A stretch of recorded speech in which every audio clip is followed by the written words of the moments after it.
books, what they know on the books. Please. Well, it's for the board. It's in chorus. Yes, for Okay, so pass it on to yeah, not too bad. Okay.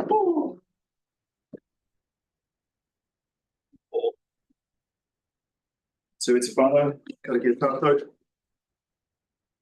Kia tau te mauri o runga, kia tau te mauri o raro, ai here tia te Waihoro, ai here tia te tangata, hei hau arihi o tātou I tēnei wā, kia tika te whakaro, kia tika te kupu, ti hei mauri o rā. Manu tiria, manu werohia, ki te pō o te raka, katou re, katou mai I te ruhi, e tau e koea. Koea, ko tāra riki, ki mai maui, e hara I te whitu, me te waru e.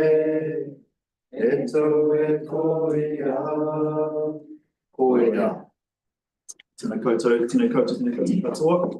Mari mai. Just a few bits of housekeeping. The meeting today has been live streamed as usual. The camera is up there and the microphone is in the middle of the room. So it can actually pick up quite a lot of noise. So if you're whispering in the back, that it can pick you up. Just be aware of that. And it'll be posted on board's YouTube channel as well. So yeah, I'll start with introductions. Tēnā koutou katoa. My haere called Callum Ward talking with. My name's Callum Ward. I'm the board chair for the board and from Spreydon. Go, clockwise. Jessica Garrett, Community Governance Manager. Tēnā koutou katoa, ngā mahi nui kia koutou, ko Sarah Templeton aho, and I'm the councillor for Heathcote. Kia koutou, I'm Lee Sampson, I'm a community board member based in Cashmere. Good on everyone. My name's Roy Keneally, community board member for Spreydon. Kia ora, Tim Lindley, community board member. Kia ora, welcome. My name's Tim Scandron, I'm the councillor for Cashmere. Kia ora koutou, Jonathan Jones, the community board advisor. We've received apologies from Will Hall and Mel for absence, and here's an apology for lateness and appearing on Zoom. I think that's everyone. Yes. Okay. So first up, we've just got the open forum. So this is just some time at the start of the meeting for members of the public to come and speak to the board about a topic relevant to the board. And today we've got Matthew Steens, probably said that right, yeah, Yarns man. So come on up, Matthew, and yeah, time starts whenever you're ready. We'll be pretty switchy with the 5 minutes. So, yeah, cool. Yeah, we'll just get into it. Yeah, good everyone. I'm Matthew Steens, founder of the Yarnsman. We're a suicide prevention charity for working age males, and we're about creating opportunities for men to experience life through good yarns. We've set the goal of yarning with every working age male in Christchurch over the next 2 years. So it's quite the goal. Reason for the focus on working age males is they make up over 50% of suicide statistics. And just to add some more stats in there, most if not all suicide attempts have had a relationship breakdown in the 12 to 48 hours. So we believe having better yarns, creating those opportunities really helps that. So the reason for coming in to talk to you today is we're working on a project in collaboration with Pegasus Health and some GP practice or medical centres in St Martin's to run social prescribing. Some of you may have been aware of green prescribing back in the day that Sports Canterbury used to run, but there's no funding. So our idea for social prescribing, social prescribing, for those who don't know, is a clinician can prescribe a non-clinical, non-medical community initiative.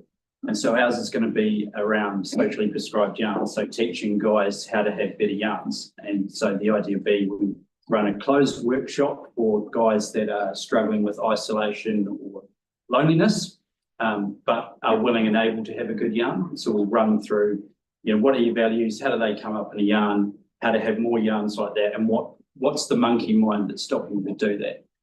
We're looking at potentially, well, hopefully, running it out of the community centre in St Martin's on Wilson's Road.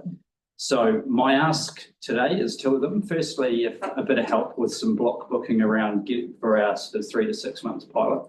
And the second one is, I understand it's an underutilised space, but something that would really help us is if there was access to a screen there and a couple more trestle tables so we could run it as a workshop style.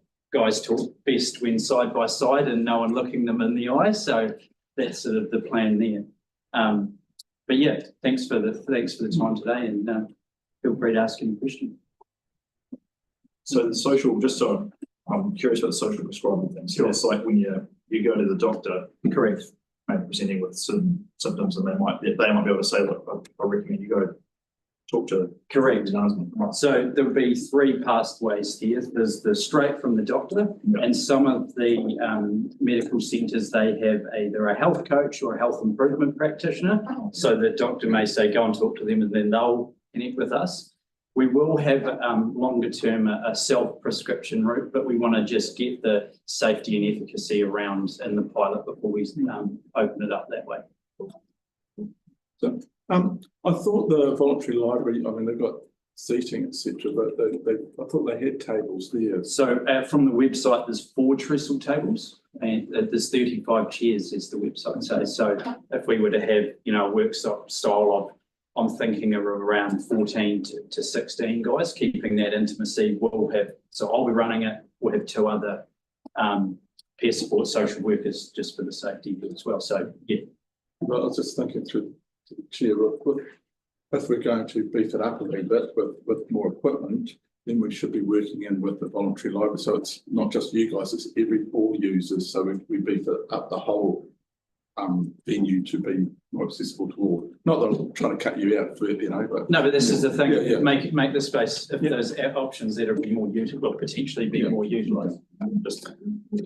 So just Matthew, what's your lead and how long, when are you hoping to start the programme? Well, our entrepreneurial brain is yesterday, but hoping to start in early April. We are going to do an event in late March to kind of, this is who we are, what we're about, and invite people in, and the medical practices invite their patients. Right. Thanks, Matthew. Thank you.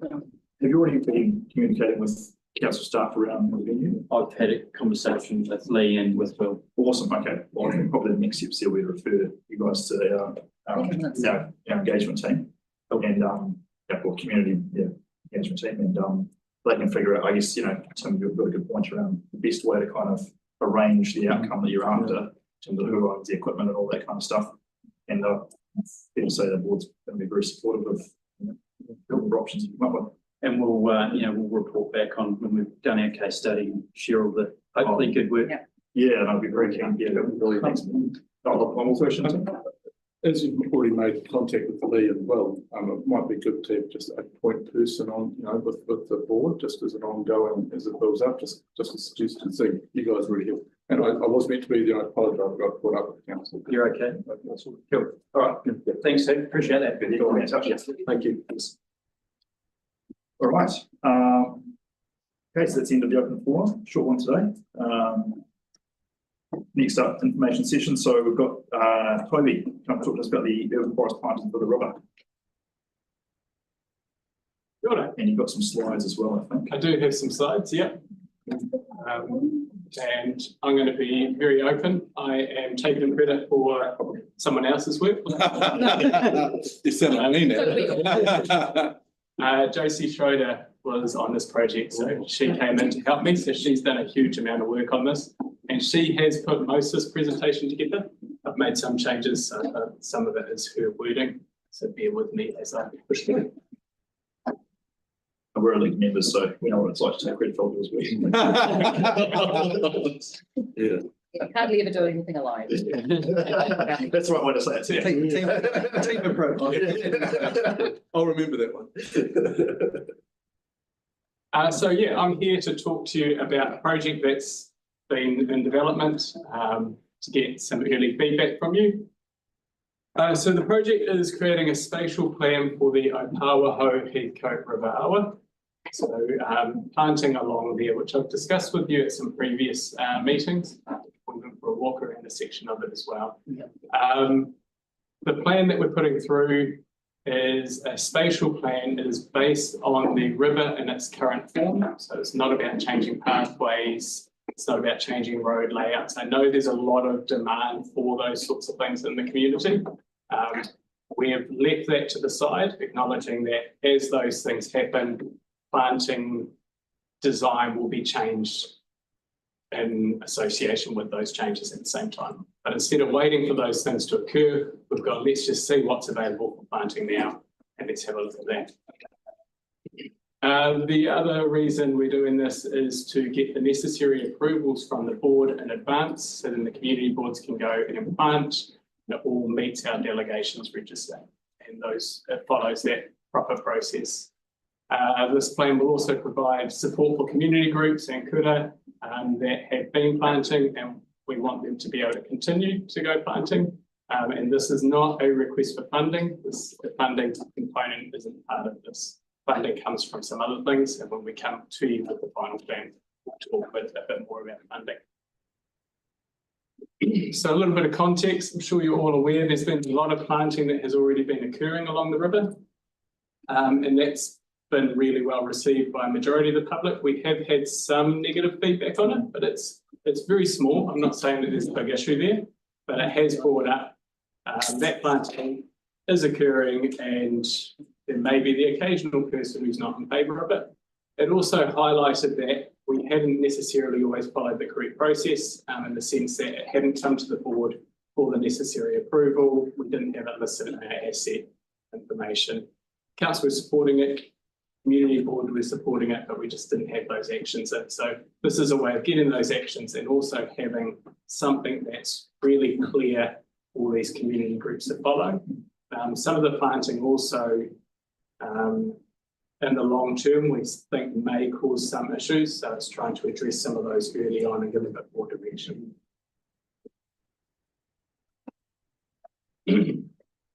Some of the objectives around the development of the plan is to provide certainty and direction for those volunteer groups. So we envisage a group coming forward saying they want to do some planting along the river. We can provide them with a plan and some guidance notes. We can support them through that, knowing that it's already been approved.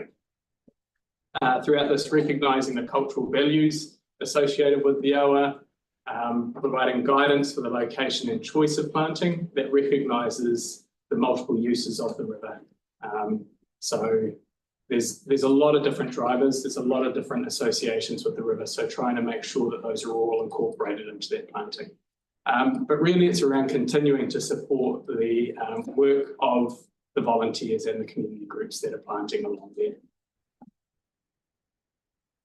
Some of the outcomes are after, which you'll see come through in the next few slides, but we're looking at the retention of views and the recreational values along the river. So acknowledging that people, like I say, engage in the river in different ways. People whitebait, people go down to the river and want to go to the edge of the river. People enjoy views of the river, even properties looking out over the river. Protection of flood water conveyance and floodplains. So we're working with the Three Waters team. Obviously, that's a big channel for water to go through, and they want to ensure that that conveyance and that water is able to flow when it is required. Recognition of cultural values, including Mahanga Kai, so using things like the iwi management plan, and we will be engaging further with Whitiora and others about this plan as well. Improving the habitat around the river, increasing diversity, improving native diversity along there, and also providing a level of certainty for these community groups when they come forward saying they want to plant, knowing that there's a plan there and something they can work with.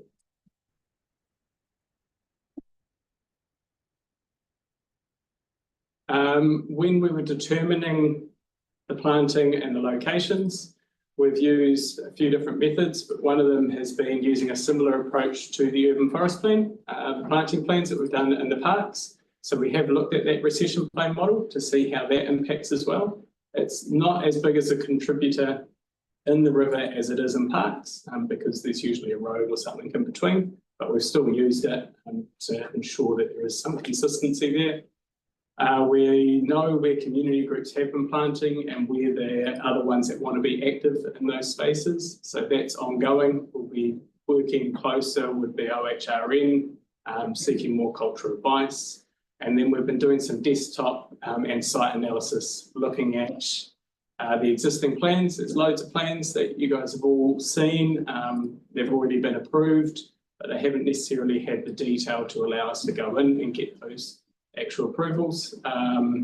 We've looked at the regulatory provisions, so things like the district plan, all of that fun bureaucrat stuff to make sure that it all lines up with what we're supposed to do. We're making sure that there's open space that is retained, recreational river use. So we're trying to incorporate all these things into it. SEPTED is another one, so ensuring that we've got sight lines people can still see as they're coming over bridges, and acknowledging that people use that space at night quite a lot. So making sure that there's still that light and people feel safe. And location of underground services. So here's what we talked about, consideration of view shafts and sightlines. Again, I'm going to take credit for Josie's work. Josie walked along the river. She looked at where there's existing strong views into the river and also looked at properties and acknowledged the current views that properties have onto the river. And just to be clear, here we've acknowledged views and openings to the river. It doesn't mean we're not planting. It determines the type of planting that we're looking for in those sorts of spaces. Also looking at things like clear sight lines for bridges and paths for nighttime use, that people feel safe that they can still use that space around the river.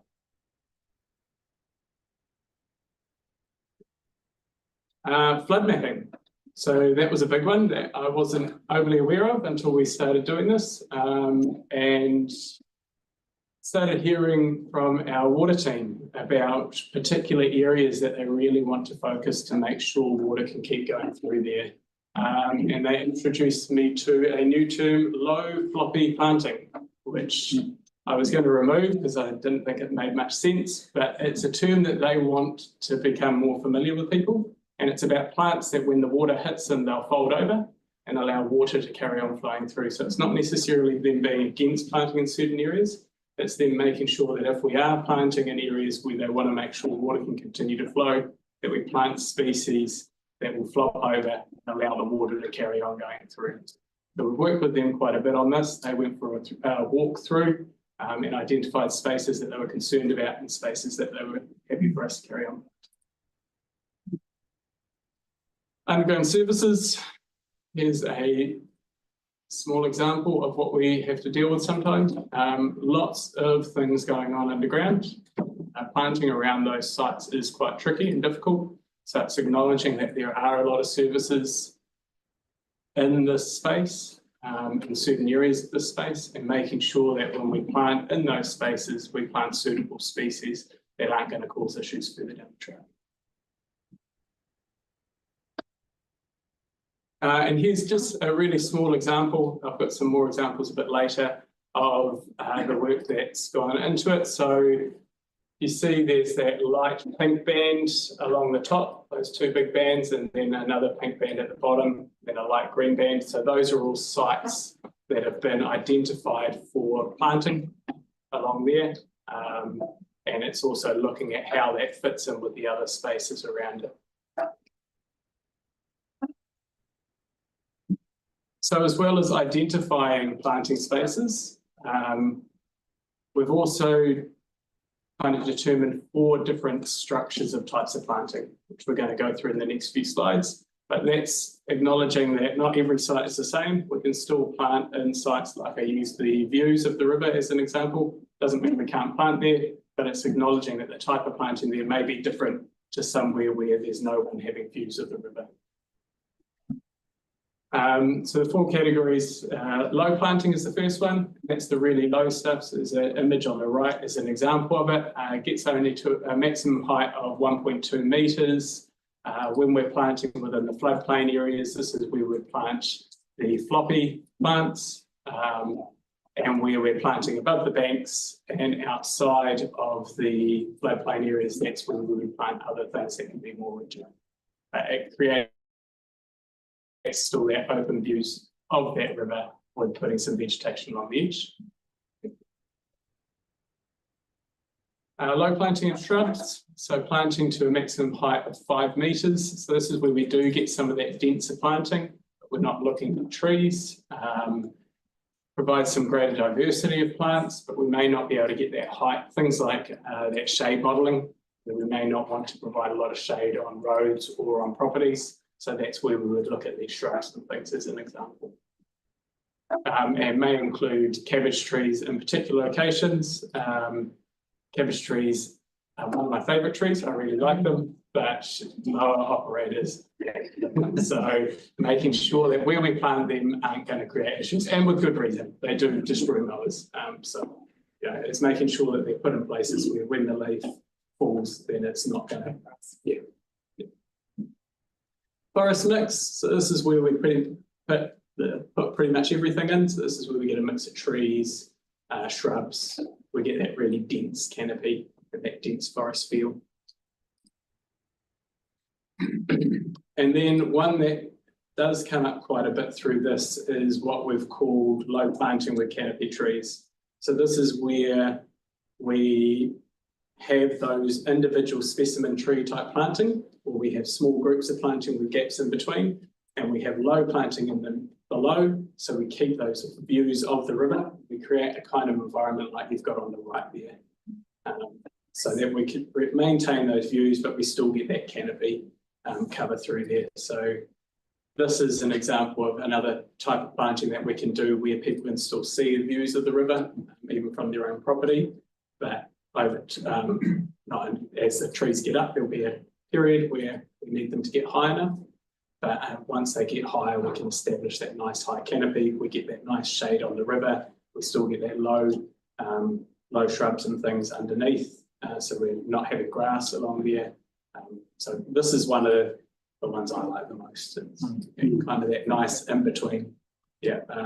As well as this, there's still locations where we can put individual specimen trees, similar to what's there. So there would still be grass with some specimen trees, but our focus has been largely on where we can do mass planting with community groups.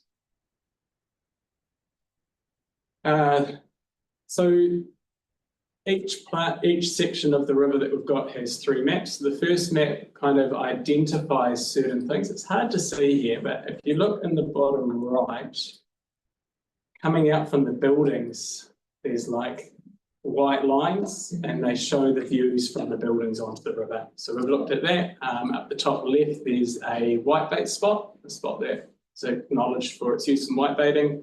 We've got the bridge there as well. So it's just kind of an information gathering map to acknowledge the existing planting and things that are currently happening in that space. The next one, this is the recession plane. So where we apply the recession plane model onto it to determine the size of trees that we can plant in those spaces. We don't always stick to it. There are some locations where we are we've put in a suggestion for a mix of trees in here, but acknowledging that there won't be a full dense canopy.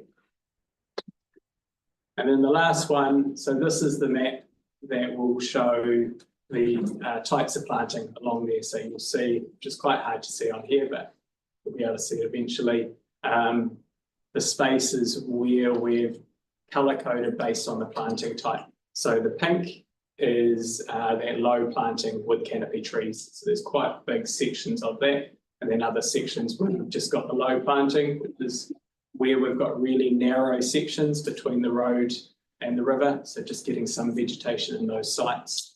That comes to. So what we're hoping to do is once we've created this and it's all on a map, a group might come forward and go, hey, we're really interested.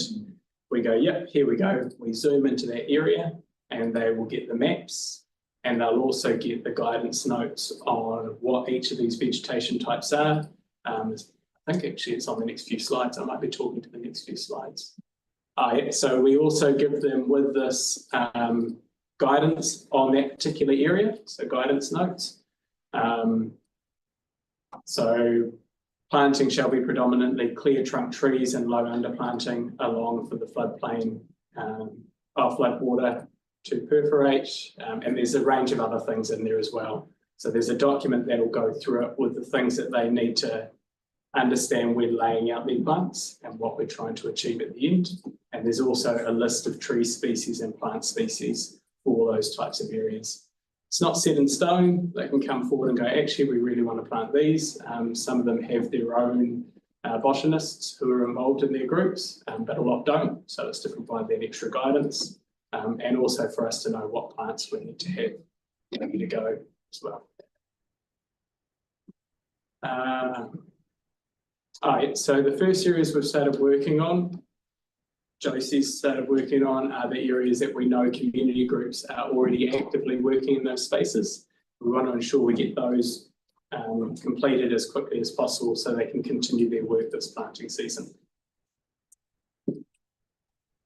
So out of this, I've got a few questions for you. I suppose the first question is, from what you've seen, does this look like the sort of detail that would be appropriate for you guys to be able to sign off knowing?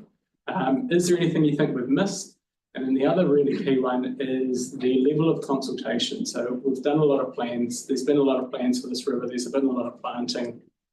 How far do we need to go with that consultation? Do we go, hey, we've already got approval, we've already got these strategic documents for planting, so let's just move ahead?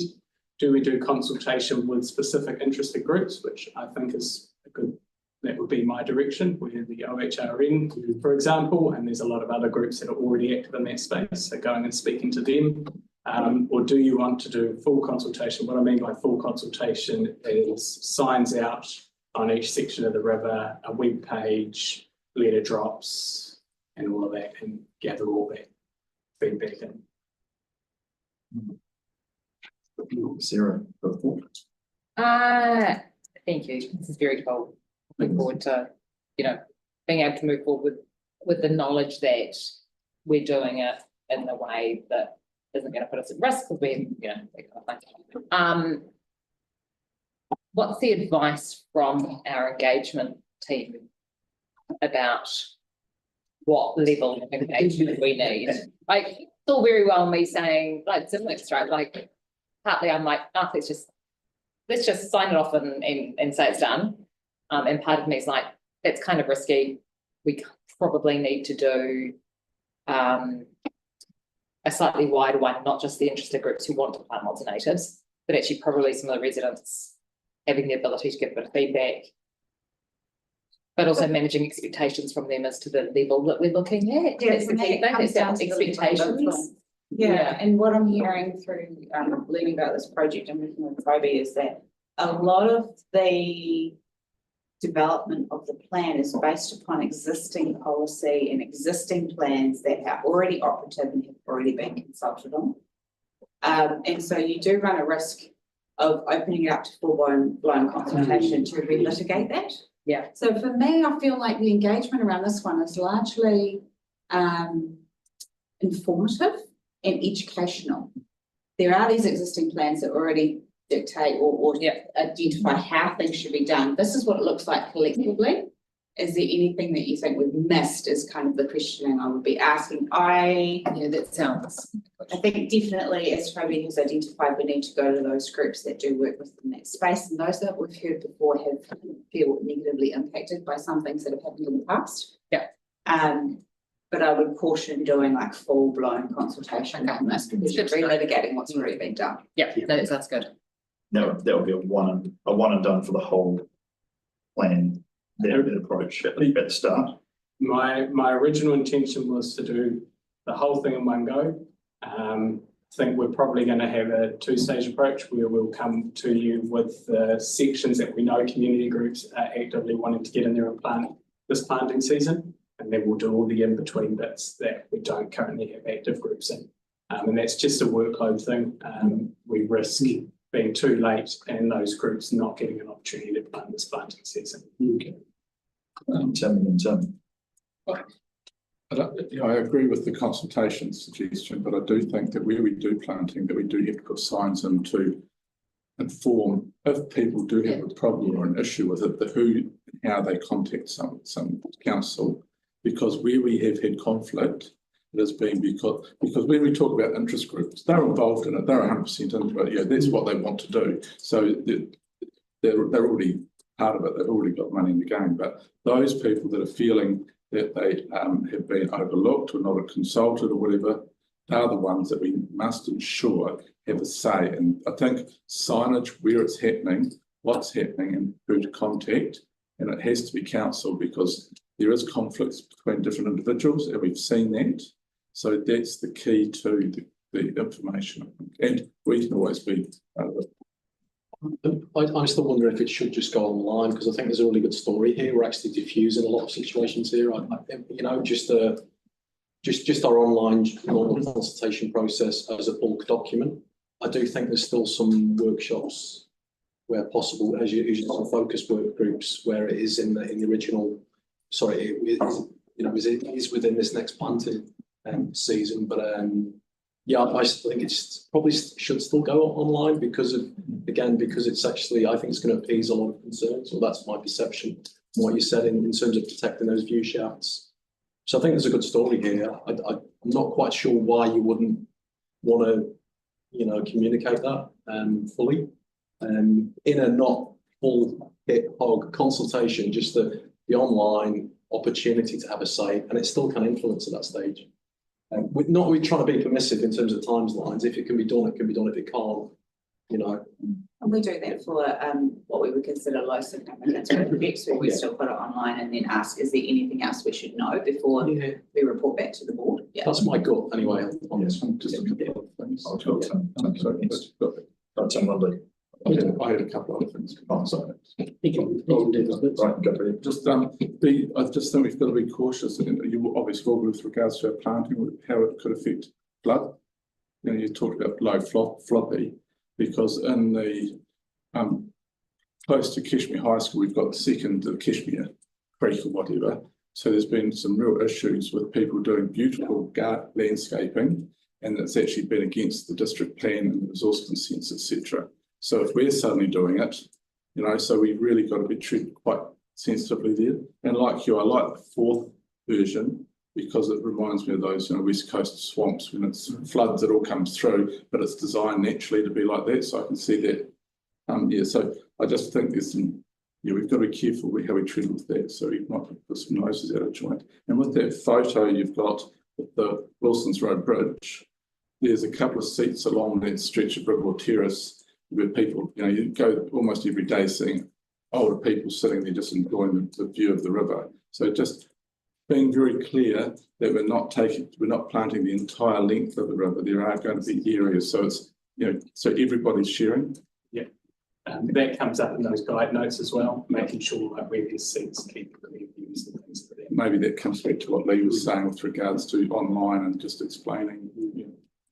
Thank you. Yeah, it seems to me that where things are consistent with and done within the area of the Lower Heathcote plan, which has been approved by council and socialised, etc., then it's pretty much go ahead and inform people what's happening. Further up, it may be more complex because of there are different sorts of plans. But so inform people and sort of in ways that people can go somewhere to find out what's happening in more detail.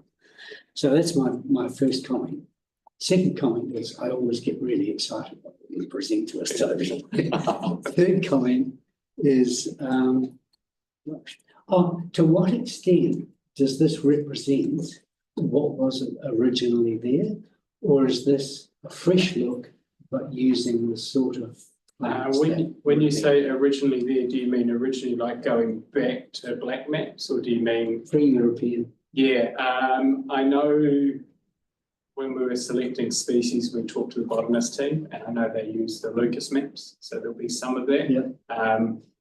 Don't think it's trying to transition it back to pre-European. I think there's too much change for us to go back to that.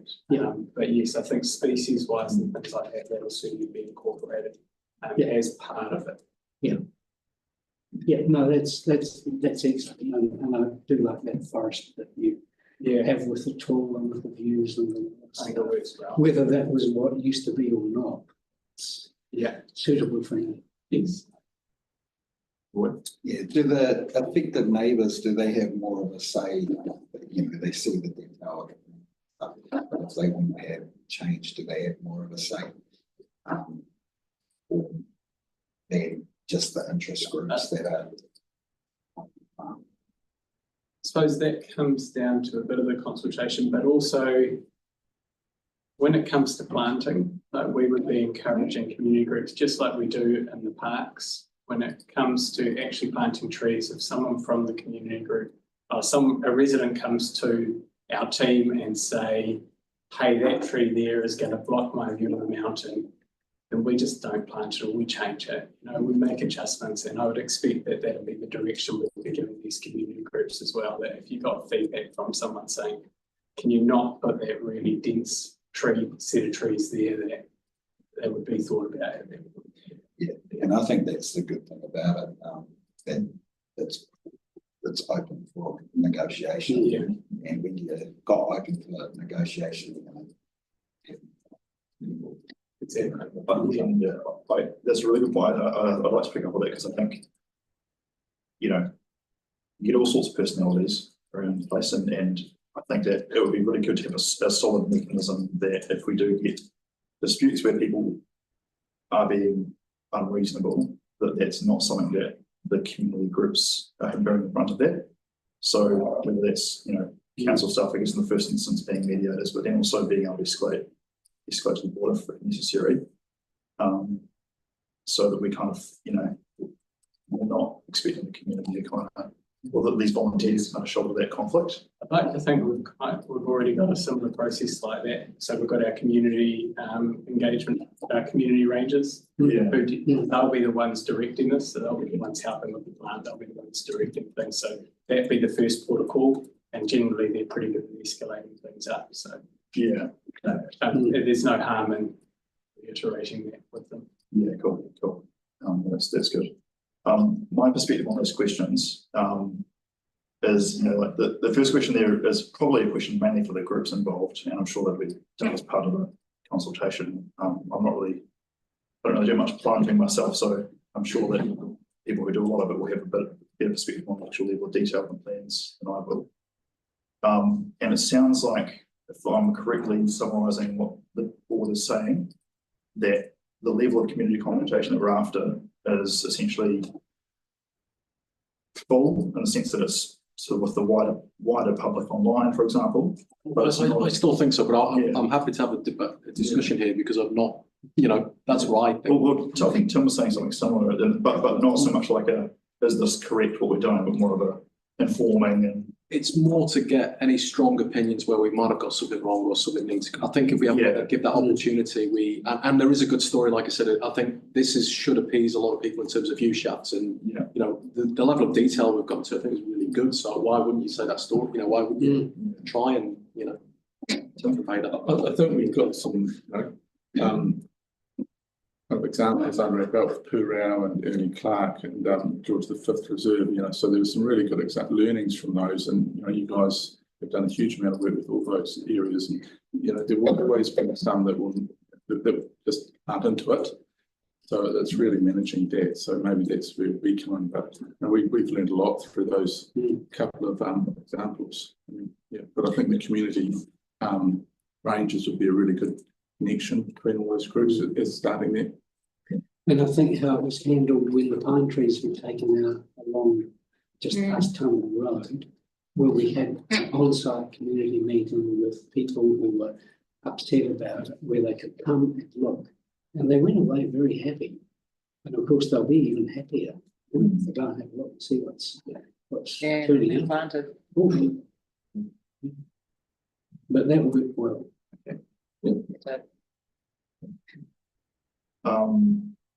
So question 3 sounds like we're interested in B plus some kind of online definition, online informative rather than educational. I do think that we need physical and signage, because you know, like, it's not everyone goes online and does it pass. So, but that would work really well with those community rangers. That's, you know, to meet on site to explain what's happening. You know, like that can defuse everything right at the start. Yeah. the start of a planting program. Yeah, But at a particular, like at a particular spot. yeah. So Yeah. it could, you could look at it as a lot of work, but I actually think it's going to save a lot of work and really get buy-in from everybody. Are we talking when the groups go in and plant, or are we talking about when we put this online? Both. Probably just before they start planting, because if you put it online and you put a whole lot of signs along the river, I think it's a waste of time. But before those groups start, it's giving people a heads up, and they can then contact the community ranger, and then things can be explained, and then it goes from there. I think that's the better way to go. I think you'd probably also find that people would be calling and then probably joining in on the planting as well. Well, hopefully, Yeah. That's the whole thing, to bring more people in, understanding. Yeah, it's, and you frame it positive, how can I get involved? Yeah. So do you feel like you've got what you need from us today? I do. Thank you very much. Thank you, Tim. Cheers. Appreciate it. Oh, and Toby, I got a really nice email from Jane on Majestic Lane. They've taken out that Copper Beach. Yes. Yeah, well, in the end, it was done. So, yeah. Okay. So, yeah. Cool. Yeah. Okay, Bridie, come talk about Community Parks Rolling Renewals Program. Welcome, Nick. I had to look up floppy plants, but we can. Rolling renewals. You guys are the last board to talk to. I think we'll get to you guys before the end of the year, but we're here. So what it really is just with a bit of an overview of what a rolling renewal program is, and what your rolling renewal program looks like for the next few years, and the identified candidates that you have some influence over about what you want to be maybe brought forward or pushed out in our renewal program. So all of our assets are registered, and they go into our asset management system, and they have a condition asset condition rating assigned to them all.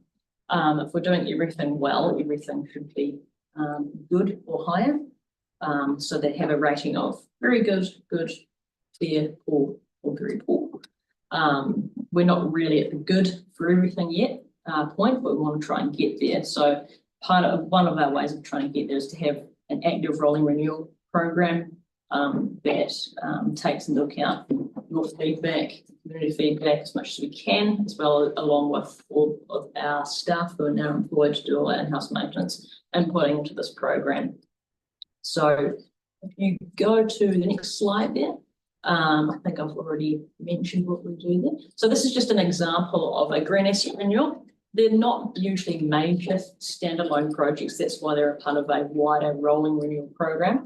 So on the left-hand side is just an example of a garden bed that would have been in poor condition, probably not very poor, but poor condition. So on the right-hand side, the guys have come through and just removed any dead or dying plants and dead plant material and replanted. You go through to the next slide. Again, the one on the left looks like it's been oversprayed over time, some dead weeds and things. So they'll come through and they remove all that dead material, prune, then come through and plant. And generally, where it's appropriate, they'll mulch as well. Often they'll add soil conditioner if our soils are really poor as well. So that's just an example of the type of work they do. Not generally huge things, but lots of small stuff throughout the city. The people who are going to be doing this work now are actually our in-house maintenance teams. So previously it was all out to contract. We found that it didn't have the best outcome. Often people don't usually take the best ownership once they get those assets handed back over to them. So having our own staff do it gives them a little bit of ownership over what they've done, and as a result, hopefully a high level of maintenance to our gardens. So if you scroll through to the next one, so it's been a while, I can't remember how much I've got it. Oh, that's it, there we go. The actual programs. The programs in it, yeah. So if you click over to the actual program, and we'll have a little walk through about what's on there.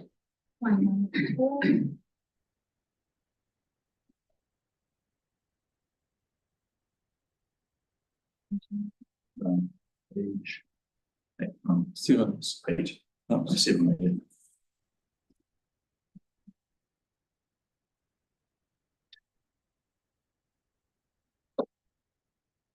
All right, so first up is, we've grouped a couple of our play programs together. So the top one there, the play and recreational facilities, that's entire playgrounds.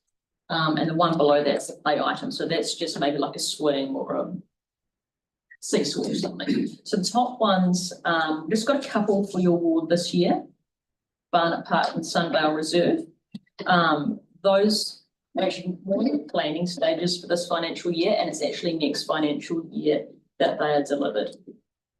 We also have Barnet Park and Warner Reserve as well. Those parks that are in FY 25 and 26, they're kind of locked in already. And so we wouldn't really look to change those. So if you have something, if you know of a playground, you think, gosh, it's not on this program, but it's in such dire straits, or I keep getting phone calls from the community about it. We can't really do a heck of a lot about it in FY 25, 26, but FY 27 and 28, we can move things around. So we're looking mostly at those 2 years, and any that aren't on the list that could be brought into those 2 years as well. So if you go down to the next lot is those individual pieces of equipment. Oh, sorry. Gardens, sorry. Oh, no, you're right. You can. So it's the individual pieces of equipment as well, identified on that next tranche of work. Oh no, you're okay. Gardens. Right. So some of these gardens have actually already been completed in some of your areas, or are in flight at the moment. So Heathcote's actually had a bit done. I know Munro Playground, Hillsborough has been done. Around by Hanson Park, by the kids' playground there, that garden has all been redone, the children's gardens, people who haven't seen it. And the rest of those are in flight at the moment. I know that Cashmere Village Green, the guys are down there at the moment doing some work. Yeah. So FY 26 is being scoped right now. So again, FY 25 is locked in, FY 26 is being scoped. However, it's not completed. So if you do know of a garden that you think really needs to be done, you can let us know. We might be able to squeeze in the program, but I can't promise that for FY 26 for gardens. For FY 27 and 28, again, we can do those ones. So go down again, we've got a hard surface renewal program. These ones are asset data for hard surfaces. So hard surfaces are all the footpaths, driveways throughout all the parks. Asset data condition ratings for these aren't awesome, to be fair. So the community kind of often know a bit more about what's great and what's not out there than we do sometimes with just for this particular asset type. We can move around FY 27 and 28. 26, there's a bit of flexibility in the type of contracts that we have.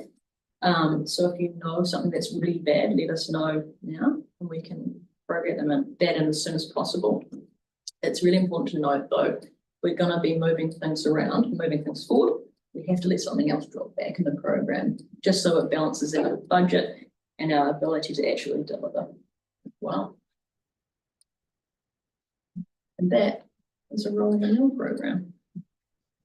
Some time ago, the toilets at Victoria Park were given a higher priority, say, than the toilets at Summerfield Park. Okay. So, I mean, I would be pushing for Summerfield to be done because I went, and I think Lee and others went to have a look at the ones in Victoria Park, and actually they are like 5-star compared to Summerfield. So if that was going to be something that we could have a say in, that's what I would be pushing. If that's, I think it's in your ward plan, isn't it? Yeah. I'm pretty sure. Yeah. Yeah. It's not identified in this as a Yeah. rolling renewal, but stuff we do already know about. We're trying to get that one in. So, Yeah.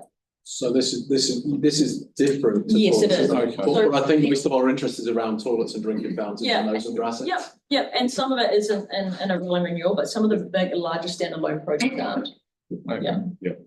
But we've got a couple in Westmoreland that we've been on about for a while, so but that's probably for a different Yeah. day. But Victoria Parks and regional parks is coming from a different pot of money, Okay. but I guess what it does is it exposes that differences between the inconsistency, I guess you could say, across the parks network. Because we get it.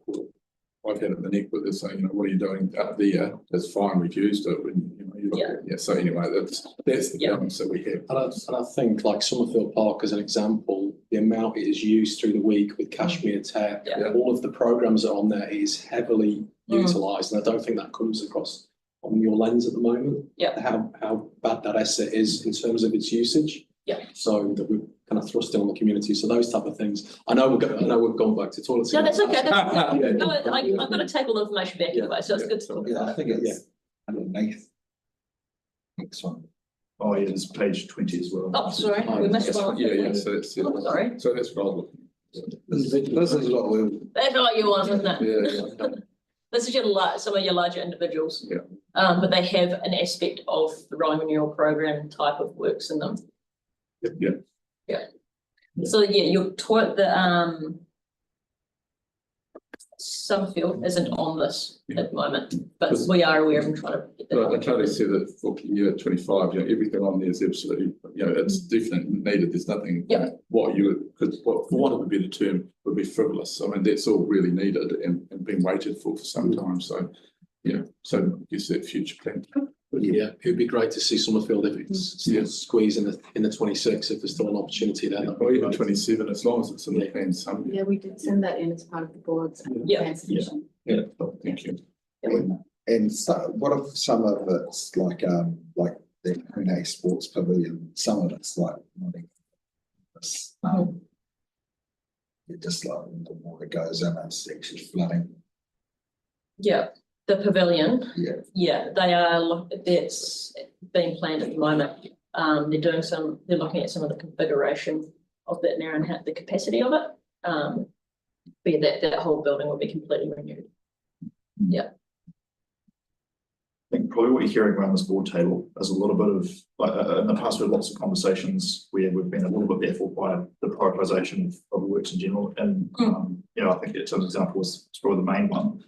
But, I think, I know that's not the conversation you're here to have today, but I think at some stage it would be really helpful for this board to have a conversation with your team around, like, how it is that the board priorities or community priorities are fed into that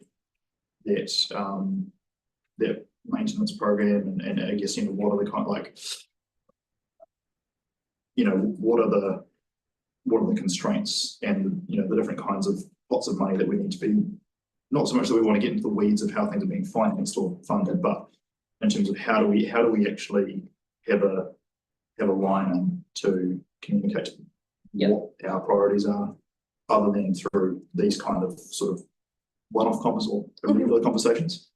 Yeah, which I do mean, we do really appreciate this conversation. This is a lot of really helpful information, and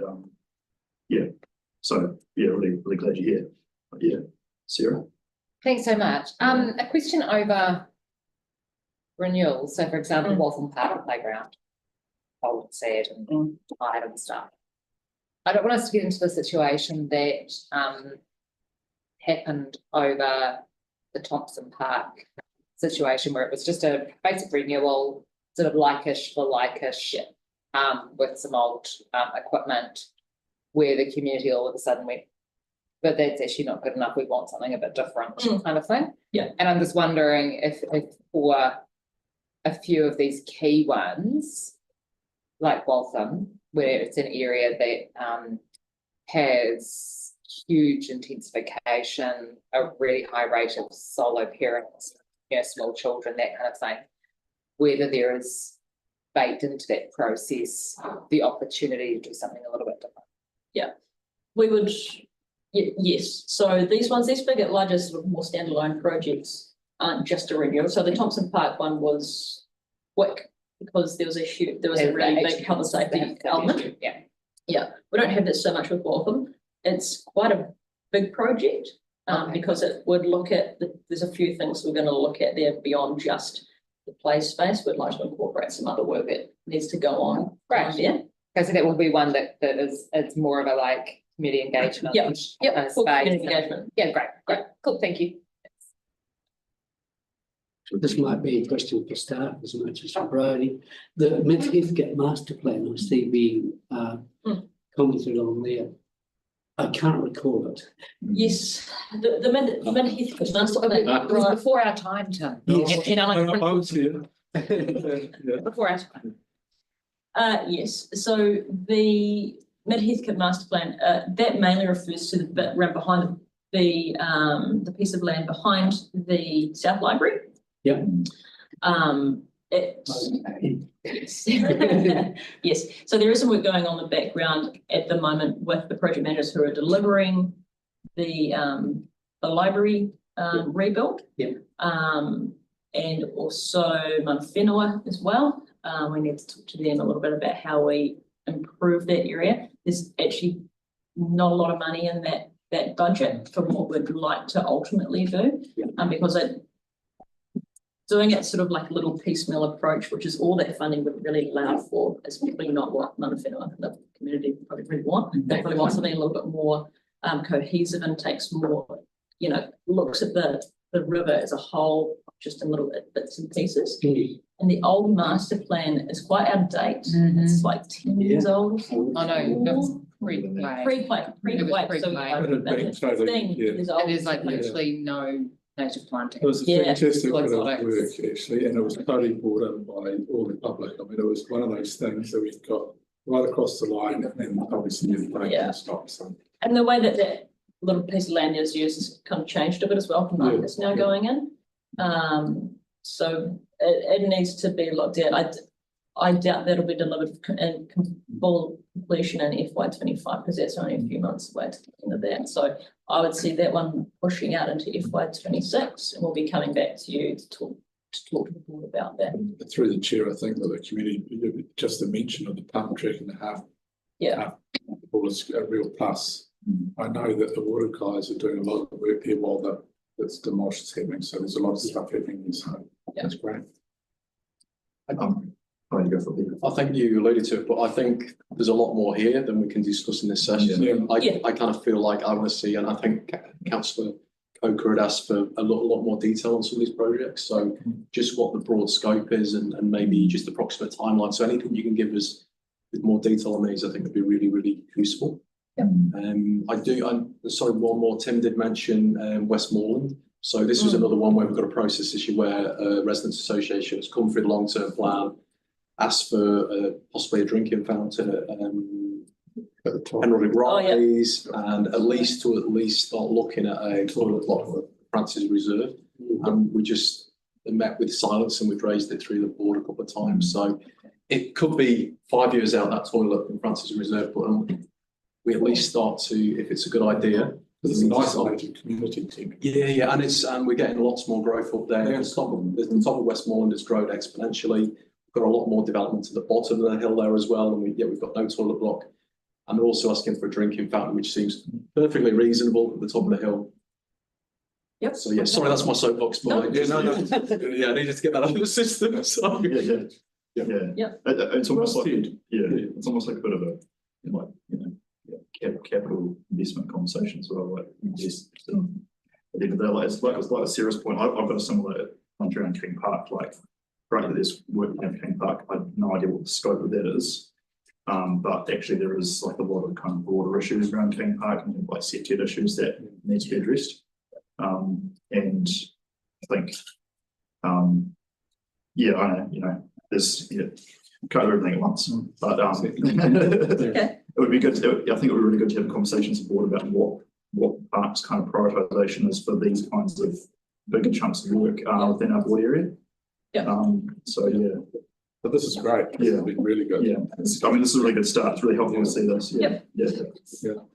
Great, cool. All right, well, if I could get any feedback, especially around moving some of those candidates in and out of years, just if the government's team let me know, that would be wonderful to make those changes. Could we book a workshop?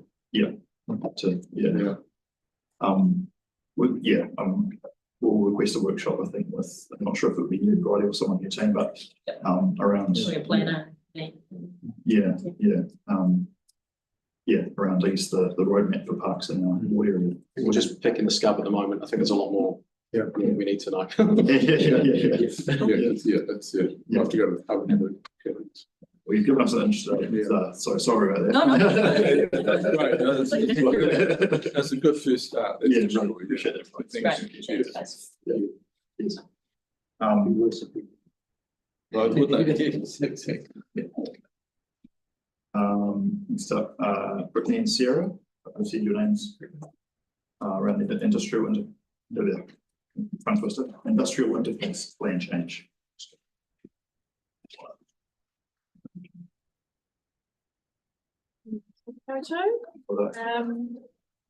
Sarah Oliver, I'm City Planning Team Leader, it's just me today. And following this, I'll also be talking through Plan Change 12 as well, coastal hazards. So I've got the heavy load here with two big plan changes. So I'll just run through. There are quite a lot of slides here, so I thought I might just skim over some and come back to them if need be and just sort of touch on what we just some of the main things. We've been working on this plan change for we had to pause for plan change 14, which I think you're probably all familiar with, the big intensification plan change, but we did resolve some matters in that we managed to get some controls on intensification around the interfaces. So that was one outcome for some areas through plan change 14. But so next slide. There has been notice in motion that we've looked at this for some time. Slide, let's see those. Just to sort of highlight what plan change can and can't do, to remind you that it cannot place new controls on existing land use activities. The only thing this will influence is new development or if they do a change of land use on those industrial zoned areas. Other than that, we are just enforcing based on those existing activities, so we can. It's mainly down to enforcement of the rules. I'll just pass over that one. It's just simply to say there's certain things we control under the district plan, but then Environment Canterbury, also a lot of these effects and impacts from industrial activities are managed through Environment Canterbury's plans, discharge plans. We have three main zones, the industrial general zone.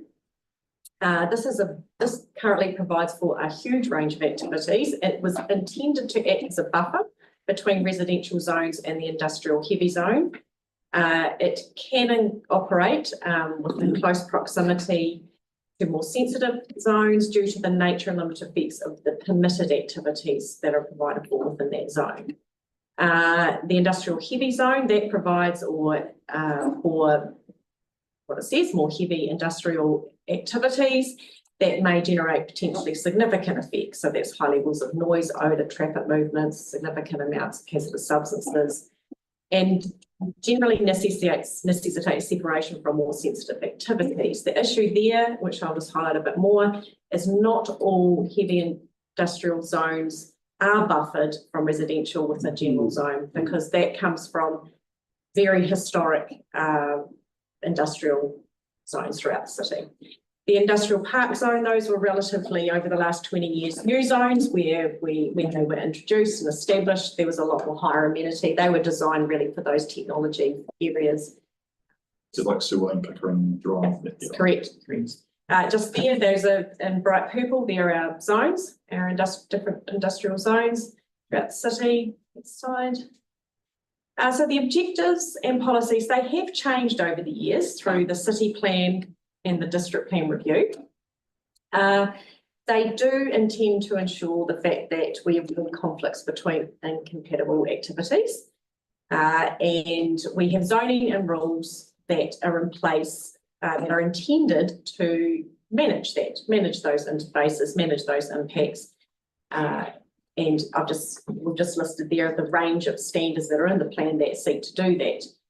Alongside the district plan, council can also work with existing businesses and industrial operators and residents. We can prepare best practice advice and guidelines, advocacy, and we can invest in mitigation measures. So there's a district plan, but also there's other ways we can seek to manage interfaces. That's just sort of noting there's a lot of permitted activities within all of the zones. So they're very permissive. They were designed to be permissive for economic growth and development. So, however, there have been complaints, as you'll be well aware of, And there's no sort of pattern to the complaint. Complaints can arise in the daytime, they can arise at night. Sometimes complaints, when they've been investigated, there wasn't any non-compliance with the standards. Sometimes there were non-compliance identified, and then the matter has been addressed. And the other thing, which I'll get on to in a minute, is where the main complaints come from. But generally they're about visual, so scale and appearance, outlook, character, privacy, shadowing, noise, vibration from earthworks, but also the activities that are occurring on the site, sometimes due to exposure from discharges, odour, smoke, dust, and those have been impacting on some people's health and safety and wellbeing. What we've done here is we can't show you or depict where all the individual complaints come from, but what we have done is generalised where they're mainly occurring. So most of them occur within the 100, or there are a higher number that occur with the 100 metres of those industrial zones. It starts to peter out or get less complaints beyond the 250 metres from the zones. We've indicated there some of the residential streets where they get frequent noise complaints. So where you might get 5 or more, and it's not just from one property, it might be several properties. So we've just tried to generalise or show you there where most of, where those buffer areas are and where the main concentration, I guess, of complaints coming from. And that's just a little bit more zoomed into some of these areas. And then we are, quite aware of where some very high profile areas are. Of course, the container depot that came about through changes over the district plan, and there's no height limit on outdoor storage at the interface. Next slide. Again, there also is no height limit on storage of outdoor storage. So, and here's just these next couple of slides are showing actually what the rules permit. So they permit within 20 metres, there is a height limit of residential zones of 15 metres. So there are some height limits in some locations, but not all, certainly not outdoor storage. In the next slide, outdoor storage has to be screened by 1.8 metres of a fence or landscaping. But again, the storage within that sort of setback can go higher. So the screening can be, as demonstrated here, sometimes not really effective in terms of screening. This is just showing that outdoor storage can be located within that setback too, so within that landscape strip. And again, some sort of photo, some photos which we've been collecting around trying to look at the interface and the different levels of amenity that are being achieved. So we've also been looking at the policy. Now, in the district plan, it acknowledged that, or one of the policies was that the amenity at the interface may be lower than other residential areas across the city, but it's still designed to ensure the fact that there are no significant or adverse effects. And this is where we start to get into some of the tension within the policy. What some may deem as being lower amenity may indeed be an adverse effect. So that's where we have to use a lot of assessment to try and determine what that threshold is. We have New Zealand standards for noise that actually specify that. It's easier to sort of a bit clearer to demonstrate that when you come to things such as screening, outdoor storage, landscape, that's when it starts to become, I guess, some tension about allowing industrial activities to function, but also making sure that we're getting things to a more acceptable level. And so that's where we've sort of been indicating that tension. The reviewing it, there's a bit of a list of what we've identified, what may be deemed too enabling or not acceptable. The fact that the industrial heavy zone adjoins residential areas, there is not that buffer of that general zone. That's an issue. Heavy industrial definition doesn't capture all potentially heavy industrial activity. So that may be disincentivising some activities to go into those heavy industrial areas. So if we can make that a bit more permissive or a bit more expansive, then we might be able to encourage more activities into those areas. The definition of industrial activity is very, very broad. So there might be some issues, there are issues potentially identifying that some of those types of activities, like metal scrapyarding, may not be appropriate certainly within that, say 250 metres of residential areas. There's no control, as I've indicated, of height on outdoor storage and heavy vehicle movements. Now, they are controlled to 250 heavy vehicle movements permitted. But what that's permitted on a local road, there's no differentiation where it's permitted. So some of these industrial zones do back onto local roads, and if they've got access onto a local residential road, 250 heavy vehicle movements a day is quite a lot. The other thing about the noise standards is they meet the New Zealand best practice in our district plan. However, they don't take account of special character. They call them special audible characteristics. So we just explain these as bangs, clangs, and thumps. The other difficulty with the noise standards is even when our enforcement officers are out there considering whether an activity is compliant, often those accidental or incidental things, dropping of a container, they might not occur. They only occur quite often when no one's there, and they're not something you can easily measure and enforce. So we're looking at introducing some new rules that will take that into consideration, the bangs, clings, and the thumps.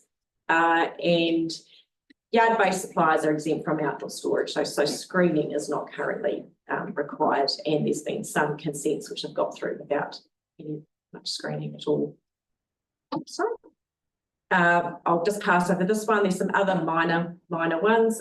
So we've undertaken in the last months some noise and vibration assessments, transport assessments, and landscape. So those are the three big assessments that we've been looking at. The recommendation from that technical work has been to update the measurement of noise to better capture noise at the interface. So recommending that some activities should not locate at the interface, that there be specific limits on but they've identified that there doesn't need to be specific limits on vibration because the noise rules and the managing activities would be more effective in managing vibration. And there's recommendation that we look at controlling heavy vehicle movements, particularly on those local roads, better balance of landscaping, screening, heights, setbacks at the interface. Again, some activities shouldn't locate, they're not really appropriate at the interface, and increasing overall tree canopy. This is our opportunity to look to increasing tree canopy cover within these areas because they also have a lot of space quite often to plant big trees. This is just covering that we've looked at a number of options. So there are always options there, and through our Section 32 evaluation, we need to evaluate all options, and that will come through as we further develop this plan change. But we are beginning to build that evidence, which suggests that certainly there are some enough evidence to recommend some changes to the district plan. So now we're getting into what we're proposing, or what the draft provisions are at the moment, that we are seeking feedback from residents and also the industrial landowners. So that's quite important because there are some quite big changes here to industrial enablement. So we have looked at the objective, the main objective that deals with reverse sensitivity effects. So we're wanting to make it clear that we're managing adverse effects on the environment, including the amenity of adjoining zones. Not significant change to the objective there, but seeking that we improve amenity of industrial sites near residential zones as sites are redeveloped or when land uses change. So that means over time, as the sites are redeveloped, these draft rules we believe will improve things at the interface, and to increase tree canopy as well. That achieves our other objectives of the council. So we also are seeking just a minor change because it indicated that the policy, the indicated the industrial general zone, not in all cases is a buffer. It's not, it states that it clearly is a buffer, but in not all instances that's occurring. And one thing to note there, we're not at this stage proposing any changes to the zoning at the interface. That's still an option. In the previous slide, that was one option. We will be waiting for feedback from the industrial landowners to see whether there's any desire for any changes in zoning at the interface as well. So that could be an option, and that might resolve in some locations, might lead to something that's more compatible with residential areas. And we're just changing or seeking to improve the policy that deals with noise and special character bangs, cleans and dumps. So there's a number of rule changes that have been drafted. So new definitions of container yards, restricting, adding a buffer zone, really, at 200 metres, where some activities are managed. Doesn't mean they're not going to get consent, just means the fact that they trigger a resource consent, and then council can consider what mitigation's appropriate, maybe put some controls on there, maybe limit hours of operation, things like such as that. And so some activities will be restricted discretionary, and some new assessment matters. So they will be, it won't be all controlling, but certainly targeted in those areas. We are indicating that the definition of heavy industrial activity can be expanded to, it was actually quite limited in what it was providing for. So we're proposing that it gets widened or made clearer what can be provided for industrial heavy zones, and seeking that where residential zones are opposite and they're sharing, I guess, the local road, that it triggers a resource consent when they exceed 60 heavy vehicle trips per day. So that will be looking at, again, maybe the access is only used at certain times, or maybe limiting if they might have an alternative access that's more appropriate. There's a number of locations where they're using the local road. They could have used the arterial or local arterial. So it's just allowing that assessment to occur. And we're proposing, or in terms of the draft, or drafted these, so these are some changes to the landscape rules. So more landscaping requirements. For example, the landscaping strip was only 1.5, that won't grow a very large tree. So increasing the slightly, not excessively, we don't believe, but enough there so we can get a decent landscaping strip, and considering where the fencing might be located, so that can improve amenity at the boundary as well, and making sure that outdoor storage isn't sitting in those landscape strips, and heights and height limits on outdoor storage. I think I've covered most of those. I won't touch on those. Those are some other matters. We're also looking at some within the industrial heavy zone. It does provide for some activities, education centres and things that we don't think are appropriate, or they might give rise to reverse sensitivity within the industrial zone. So just looking to tighten those up and say they're really not appropriate in those heavy zones. There's enough enablement in the district plan for those types of summer activities to occur in the other zones. So next steps, we are in a draft, everything's draft at the moment. So there's a lot of feedback we're seeking. We'll take that into consideration and may refine the rules, the policies, the adds to the evidence as well that we're developing, complete our section 32, and then look to a briefing in the 1st of April, and then notification 7th of May. Question? Was very efficiently presented, thank you.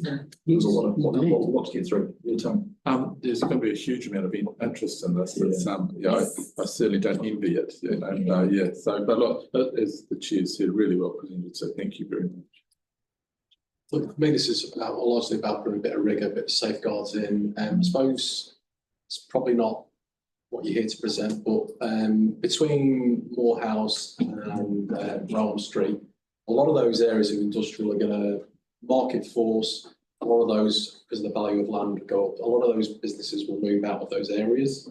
How do we plan, is that just a district plan issue in terms of how we plan for that displaced Yes, displaced so activity? it's a slightly, it's Yeah. different. A lot, some of those, we have to go into detail of exactly where, but some of those might be mixed use zone now. Okay, They might actually already provide for, I think I know of some of those areas, might already provide for a bit of a transitioning yeah, to other activities.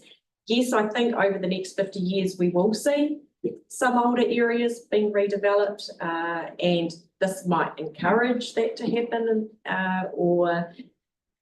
and, you know, there will be new industrial areas potentially in the future too. So that's generally what happens with big cities. Yeah. They, you know, some of those activities, they go out to the newer industrial areas and you get some regeneration or redevelopment of those other older areas because of the land value. Yeah. Quite right, yeah, but probably the biggest mark. And I think through some of this feedback, it will be interesting to see if there's any appetite in the industrial landowners for that. And that's something we can work on. This plan change, we won't have the time frame if we want to get this through to look at rezonings, but it certainly could be something we follow up later in the year or next year. if you get the feedback. If we get the design. feedback, Okay, and then cool. we have to see whether that's what's the most appropriate zone too. Thank you, thank you. Thank you. Any other questions? Why don't we just have a couple minutes break? So if that's all right.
Okay, plan change 12. Good to go. No, just introduce Anita Hensbury, senior policy planner with the city planning team. We're just going to share the load. Load. So just an update on plan change 12. Again, this one has been initiated a while ago, 2020, I think. Sorry, next slide, just where we, so this is just showing the fact that we are looking at coastal hazards impacts through a number of streams: coastal adaptation planning, asset management planning, emergency management, local area planning, and what we're talking about today is the Christchurch District Plan.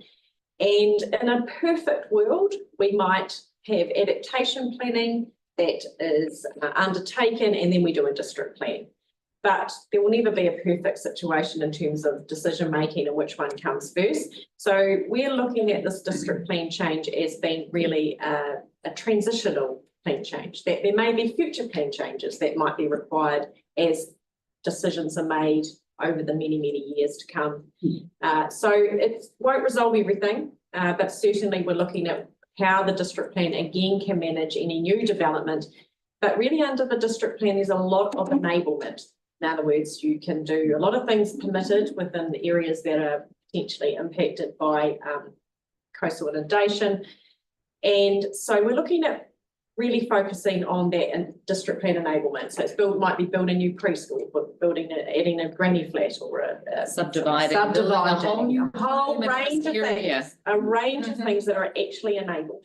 And so we can't remove yet existing use rights, only the regional plan can, but legislation may change that over time. So we are expecting changes to the Resource Management Act. It might be that district councils get powers to remove existing use rights, but again, that's quite a heavy hand in terms of any regulation. So we're focusing on managing things until other decisions are made. So that's been, I guess, a bit of a refocus for this particular plan change.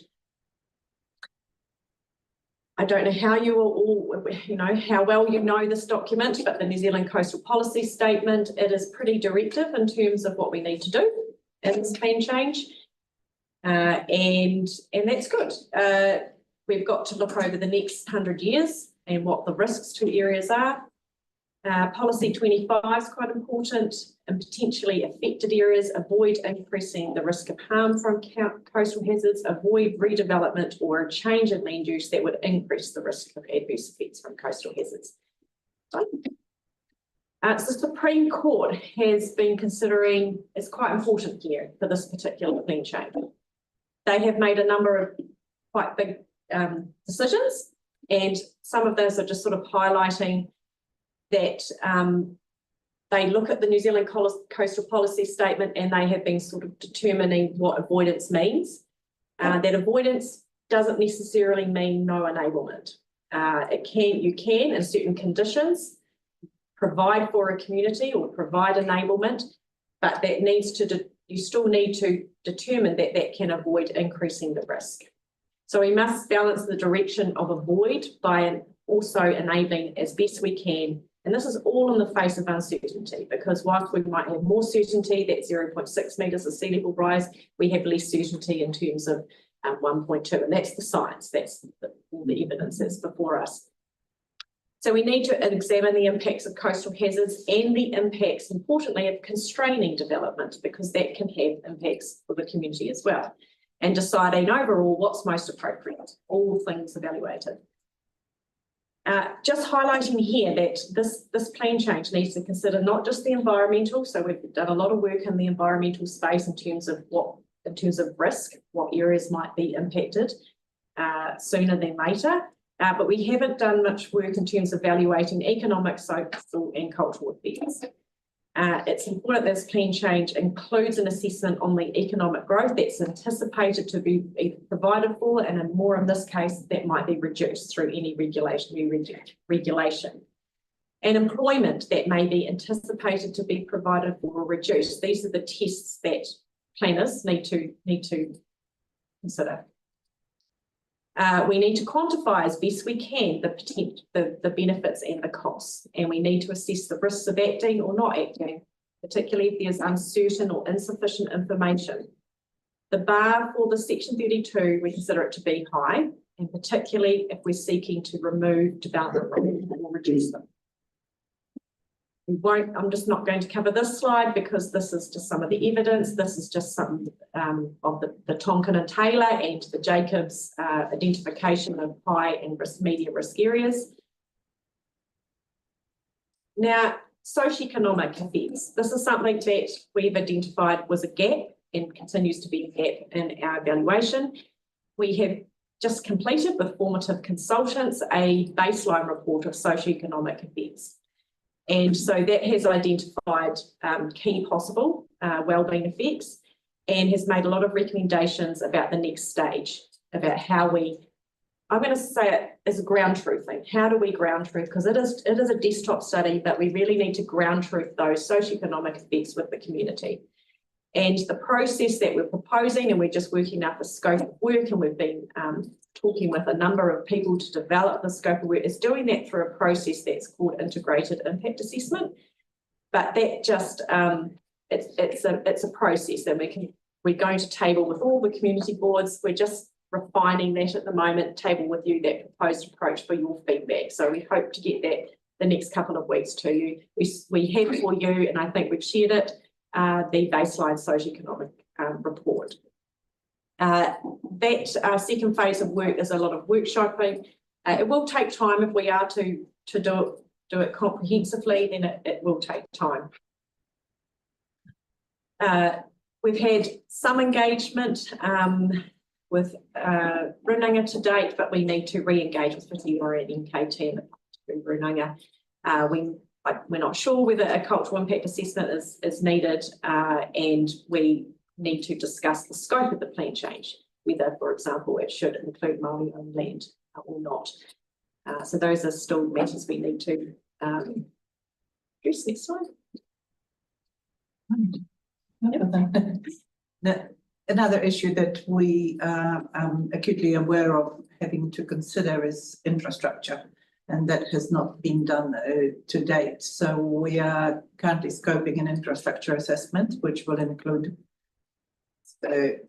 things like three waters, their ability to function properly, like roading, community infrastructure, anything that might impact the current land uses on the land, or any permitted future uses that might still be within scope of landowners to develop.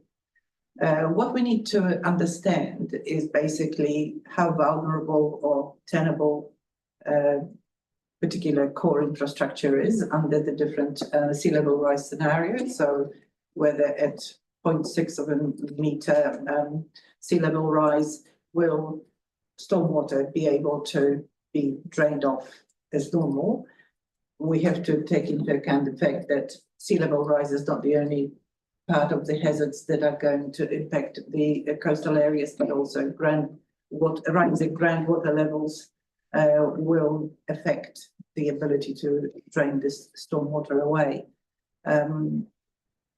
The sewer network may also become vulnerable, while the pipes are potentially easier to deal with and fix. The pump stations that take that sewer away may be more vulnerable than the actual pipe works. We also are looking at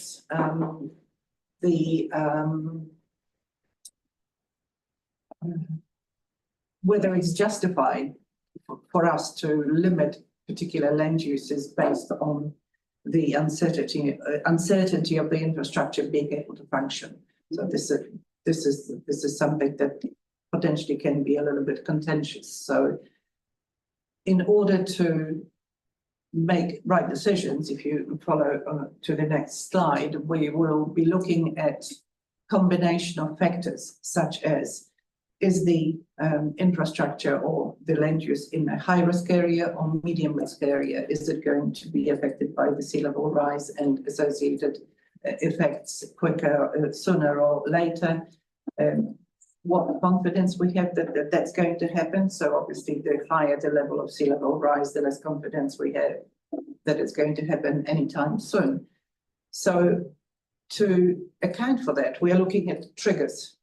If we think that a particular area can be perfectly usable and function reasonably well for the next 50 years, we are not going to be looking at timeframes because that's really hard to predict. But if within those 50 years, all the services are functioning all right, but beyond that, all of a sudden we are going to see the failures, or the roads are going to be permanently flooded, or there will be enough erosion to eat away at people's properties, then we will be writing rules to take that into account and perhaps to limit the existing discharge of particular land uses. And there may, so getting on to the next one, just adding to that, there may be certain amount of activities under certain conditions, and there's been resource consents that have been granted that say you can have a house on there, but a certain amount of sea level rise or some trigger point that would need to be relocated. Yep. So yes, we're going to be asking questions of you and ourselves whether particular land uses are appropriate, as Sarah touched upon before. Is it okay to allow to carry on with the permitted activity status for granny flat on an existing land use, or is it okay if the site is large enough? Is it okay to do a complying subdivision, build a new house, or even multiple units on that property? If that's currently permitted, we need to consider whether we need to somehow restrict it through proving that there is vulnerability there of some kind, and when that might actually kick in to stop that land use occurring. Relocatability is one potential option for dealing with additional housing. On the other hand, we are also aware that relocatable houses structurally are potentially much more vulnerable in a tsunami event. And as far as we are aware, there is not an easy way to reconcile those two. The same goes for other community or commercial activities. Is it appropriate for community infrastructure such as community hall or a shop to carry on? Naturally, once they start getting flooded regularly, they might look at relocating themselves. But what we are looking at is what risk does it create to people and property? In case of a preschool or a kindergarten, we're looking at a group of small children which may not be able to run away or be carried away quickly enough in a case of some storm event and a flood event. The same goes for care homes or retirement villages or even medical centres where people with vulnerabilities visit. Should we or should we not let them carry on? And at what point do we say, no, you will need to move out? So we're looking at potentially trying to persuade or force the relocation of such facilities, the so-called sensitive, we will call them coastal hazard sensitive activities, to areas on the edge of the areas affected by coastal hazards. But they might still be perfectly accessible in terms of walkability or other accessibility, whether it's by car or walking, but they will be out of the vulnerable area, therefore should not create additional risk to people. This is our last slide, which is giving you a provisional timeline for what is going to happen. I'm saying provisional because we've already had feedback that we perhaps are trying to rush things a little bit, in particular in respect of engagement with the communities and processing that engagement into the plan change. But at the moment, we're looking at ongoing development of the evidence of all the things that we've mentioned up until August 25, then engaging with interested parties of the community, statutory bodies, etc. In around April or May. That will be on a draft provision, so that won't be a notified version. take all that, put it into the draft plan change and notify that plan change. Most likely later, meaning early 2026, because obviously we are going to have elections and lack of council to make decisions. Thank you. Thanks very much. Thank you. Lee, Can't sorry. wait. Can't wait. Yeah. I thought this process was already, because I know, for example, a lot of areas, Woolston, people have been letter dropped, the ratepayers have been notified of restrictions in terms of like transitional, there will be a transitional zone at the moment where the development potentially already being curtailed, in my understanding, or am I incorrect? Have they just had an early engagement in this process? Is this to do with plan change 14? So this is to plan, I would have just. I thought it was still coastal hazards. Yeah. There was some early engagement on an issues and options paper back in 2020, and that did have, I suppose, upon reflection. There was some good engagement. There was some good engagement. It was mixed feedback. Useful feedback. Useful, and it has been, that feedback has been used to look at this new option. So the new option that we're looking at is more trigger based. So it's more in line with adaptation, whereby, and this is what we want to explore and see whether the district plan can do this. So it's enabling, it's really looking at trying to enable that community to still provide for itself until bigger decisions are made. So we're really, I think the previous approach was it's high risk, therefore avoid. And we're sort of, the Supreme Court has been pretty clear in its decisions to say, if there are ways of mitigating, for example, using relocatable housing mechanisms, using a time limit on activities, making it very clear there is risk here, and it will increase over time. Maybe if we had certain areas that we very much knew there were very limited options for infrastructure, like we know it will fail, we're very clear on the impacts of that failing. In other words, it won't meet environmental standards, it won't meet our consent conditions or stormwater management. In those areas, we might be able to create precincts as an option whereby we manage more strictly. However, when you're looking at the medium risk areas, some of those impacts won't happen for 80 years. Yeah. So why can't that community have a community facility or a community hall? Because there are potentially economic and social impacts of not taking away those rights when we don't really have the evidence, I don't believe at this stage, to say it's justified to do so.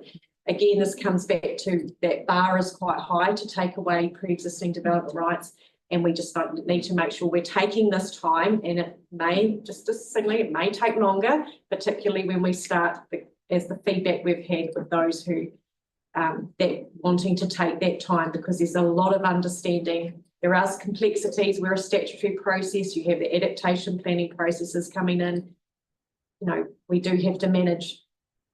We are one council, but we've got slightly different processes, but community probably won't see that way. They won't distinguish from the two. So we've got a fair bit to work through still. There's a lot of new research as well, like groundwater. Oh, yes. Groundwater is one thing, and also emerging, Yes. and how's that going to really impact the infrastructure? And the land that's doing that. Oh, that's right, vertical and movement, I forgot to mention that. Because following the earthquake, we had the odd homeowner that did not want to move, and legally we are required to supply them with the 3 waters, etc. Is that going to look at this type of thing? So if we are in that situation again, we actually then, because the cost to the ratepayers to supply one homeowner that doesn't want to move is huge, and could be, it's, if it was in a bigger area with more individual homes, it could cost a fortune, and what it is anyway. Is this looking at that to change that? So we have just scoped an infrastructure assessment. That infrastructure assessment still, it's quite a bit of work over the next 6 months. We managed to achieve timeframes that are set for it as well. Yep. But that will take us so far in understanding infrastructure. So there's things that we're asking of our asset teams and consultants to help us with that, is to determine what happens if that infrastructure fails? And we may, that's the most important thing that we, at this stage, it's not going to answer every question, but it will, we hope, will build much more localized understanding of the infrastructure that then can assist with some of those considerations that you're mentioning there. Because some of those hard decisions, if they come around to levels of service and the council sets some levels of service because it has to in terms of sewer discharge, meeting consent conditions. But if it, some things, a pump station may fail. So unless that landowner can demonstrate, you know, some there may not be a solution. There may be a solution in other instances, but it might be financially not viable. We could ask the question that from those, what is the legal standing that where does it stop that we have to supply? And we can ask you or enforce the landowner to make this. We do have a number of them that are, and I mean, I can understand it. Suddenly you've got no neighbours and you're sitting in a park. I mean, There have been some cases up north, so Matakana. Yeah. They removed existing rights and had a time frame for retreat over time, and that was put in place across district council boundaries. Yes, I understand that took 15 years. It took a long, but it was exacerbated. It was hurried along a bit after a storm and a whole pile of slash and some significant. So we're 14 years after the earthquake. We still the goal would be to get ahead of disaster. But there has been no change. So, you know, we do need to, because there are other environmental factors like groundwater and others that are creeping up on us. Our coastal hazard plan change was supposed to be done by 2018. Yeah. Oh, maybe 2019. We were given a few years. Any other questions? That's huge. It's huge. It's huge. Thank you so much for your time. Appreciate it. And very thorough. Thanks so much. Thanks for your Really efforts. good. Thank you. Can't wait. It's a tricky role. That's a tricky role. Yeah. Really. Lead members exchange. Have we still got Keir with us? Is Keir joined? Thank you. Very quiet. He's staying there. Let's go. So right, you recently left. So yeah, lead members exchange. Kick us off. I went to the formal opening of the Eddington basketball court, which was fantastic. And really great event.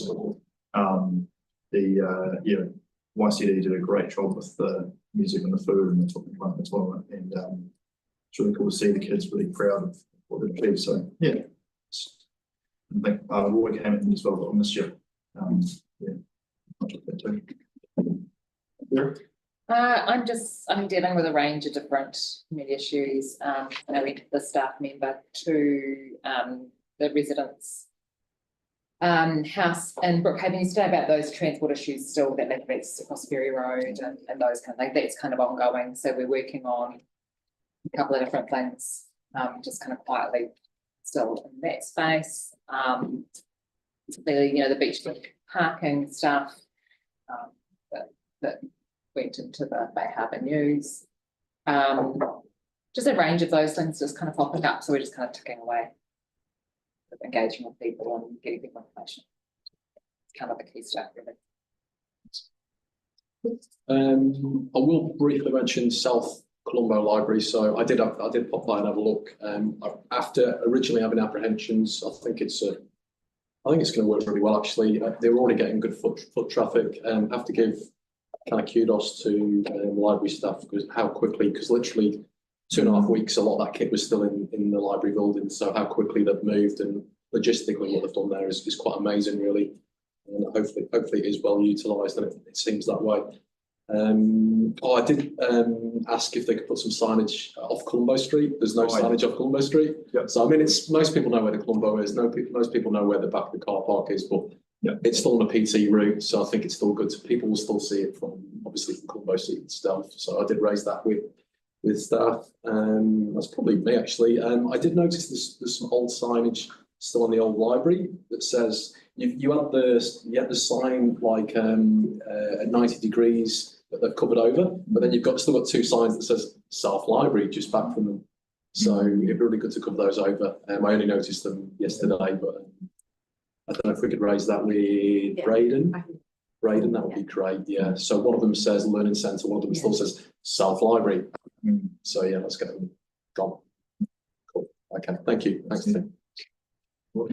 I just, yeah, with the parks, with the city council taking over, just noticing the parks, the grass cut and more people using the parks.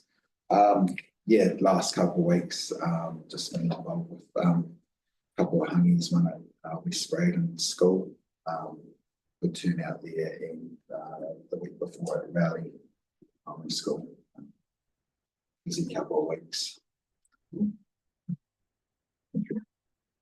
Yeah, on Monday, we had the second meeting of the Taylor's Mistake batches working through the advice from council, characterisation of the batches, and the role of that group is to advise council, to give advice to council on what actions are take on a whole range of issues.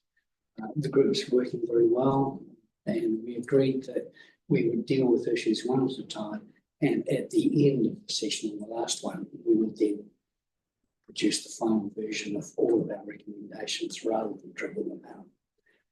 The second thing is Sunday is the farewell to the golfers. Oh, So Saturday or Sunday? bye birdies. Saturday or Sunday? It's the first. Saturday. Yeah, because I already had lots of stuff. Saturday, to do okay. tomorrow. Otherwise, it's Sunday, I'd be able to make it now. It's still gone. You're quite right. It's Saturday. Yeah, that's coming in. So, I have to say the Taylor's Estate working party very well chaired, Tom. Yeah, thanks for that. Thanks for taking that on. I went, dropped and saw the South Library at Colombo. The staff are really buzzing. They're really, really excited about it. And I met Lily Cooper's son, and they're really excited about the interchange between the venue and the library. So really, really working well. I talked to staff about the mobile libraries. They said that the first day it ran, the first stop it had was 3 people and a dog. But they said once people realised what it was doing, it's fantastic. So maybe just between us, we look at continuing that once, because I mean, not everybody can get everywhere, but if it's working really well, let's have a look at it.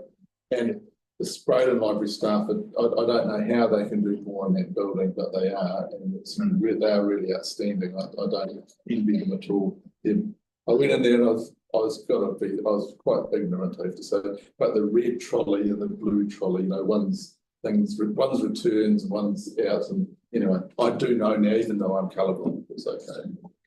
Tomorrow morning, first thing, I'm meeting 2 MPs. Vanessa Weening is bringing Scott Simpson. Scott Simpson is the Associate Minister for the Environment, but also I think Immigration and Statistics, which are 2 things I'm not interested in at all, but I'm showing them Te Kuru wetlands on Cashmere Road. Nice. So I'm going to really, and I presume they got me to do it because I've been involved with it from the very start. So I'm going to sing our staff's praises and show them really what it's all about, because my understanding is Scott doesn't think there's anything else like that in New Zealand.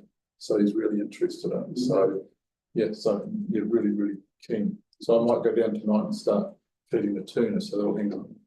Yes, we were going to say you're going to sing. That'd be a very quick meeting, not very successful. Obviously, none of you have heard me sing, and I'm very pleased about that. I have no talent in anything. Voice complaints. Yeah, it was the Westmoreland one. Sorry, not the Westmoreland. There was the Craycroft. Oh yes, sorry, yes.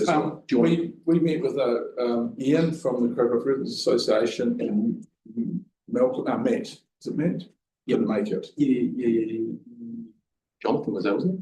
Briefly. Yeah, Jonathan. Yes. So we met with because in Worsley Road, coming down to the wee cul-de-sac that goes to the old stone house, is the greatest shared path on the hillside of this of Worsley Road, and it is used a lot and it works perfectly, except it just suddenly stops at that wee cul-de-sac on Wolseley Road.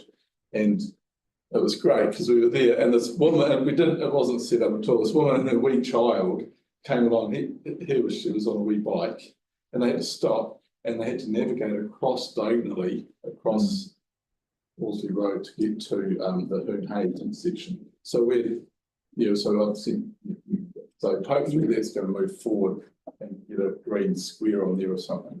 But it's really interesting. I went and measured the road and the bridge and the width of the shared path. And then if you took that out to Cashmere Road, there's an example of what can work on Cashmere Road. So I was a wee bit surprised about that because the measurements we were told. Anyway, I think there's really good scope to improve that whole area for a cycleway. Yeah, but it's great. It was a good thing. Yeah, it was. And Jonathan, thank you so much for coming and actually getting things done properly. So, yeah, we're a wee bit loose. Well, I am anyway. Yeah, but it was a great meeting, though, wasn't it? Good. Cheers. Thanks. Right, thank you. Te wharewa, kia te rei, ki te whaimata, o te mata tika, te mata roho, hei araki I ngā mahi, ka harotahi te tira, kia eke pānaku, kia eke pānaroa.